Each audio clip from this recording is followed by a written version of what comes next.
Hey, this is Ago, and in this short video, I want to focus on something that's really important: how to sell the most valuable thing of all, you. Now, selling a service can be tough for both the buyer and the seller, and I know from experience, because I've been on both sides, how tough it can really be. If you're a buyer, you have precious little to go on. A couple of conversations, maybe a few phone calls, a presentation, some kind of a proposal document, and that's often it. But as a seller, it's also very difficult, because how do you convey the true value of what you offer? How you're different, how you're better than your competitors, the true nature of your competitive differentiation. How do you do all that? Well, there is one factor that allows you to do all that, that allows you to convince buyers of the true value that you offer, closes deals more quickly, more effectively, more efficiently, and helps you generate more business. That factor is you. Because think about this. If you're selling a service, the only thing that buyers often have to go on is you, how you carry yourself, how you present yourself. You, the seller, you're the appetizer, you're the test drive, you're the sample, if you will. So if you're wondering how to sell yourself in the best possible way, in this short video, I'm going to give you 5 quick tips. Number 1 is to lay the foundation.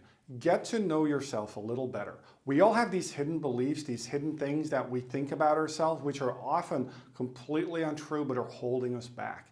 Negative perceptions, negative beliefs.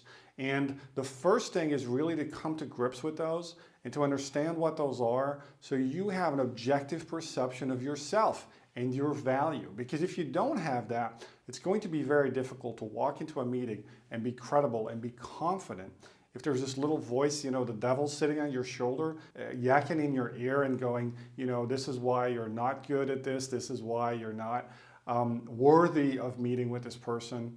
All those little voices, you need to think about those. You need to take those out of the equation. Number 2, maybe a little counterintuitive, but one of the ways to truly sell yourself is to not pretend to know everything. My colleague Charles Green puts it this way: being right is vastly overrated. If you want to build trust with people, if you want to build trust with your buyers, don't be afraid to put yourself in a vulnerable position. Don't be afraid to be human. Don't be afraid to take off the mask or the corporate persona and just open up to the other person and say, hey, you know what? I don't know. I don't have the answers. Maybe you don't either, but maybe together we can go out and find them. So number 2 is be a not know-it-all. The third thing that I highly recommend when you're selling yourself is to practice, practice, practice. And never walk into a client meeting, into a presentation unprepared. The power of practice is tremendous. Steve Jobs, who was by all accounts one of the most detail-oriented senior executives in any business for that matter, spent not even days, not weeks, but often months preparing for his famous keynote speeches. And I bet if Steve Jobs can get it up to that level and really focus at that level and practice at that level, then I think you could do, maybe not the same, but at least make sure you practice before you walk into the room. Number 4 is speak in sound bites. Speak in sound bites. People are hardwired to retain short bursts of information.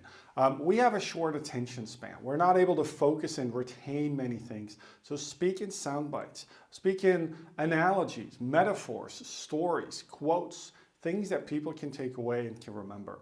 And here's a key tip. Always, whenever you can, try to work in numbers of 3, 5, or 7. If you ever wondered why there's so many books out there called The 7 Habits of Highly Successful People, or whatever it is, why virtually every business book or every blog post has something like the 5 things you need to know about X or 3 ways to accomplish Y, well, there's a reason for that.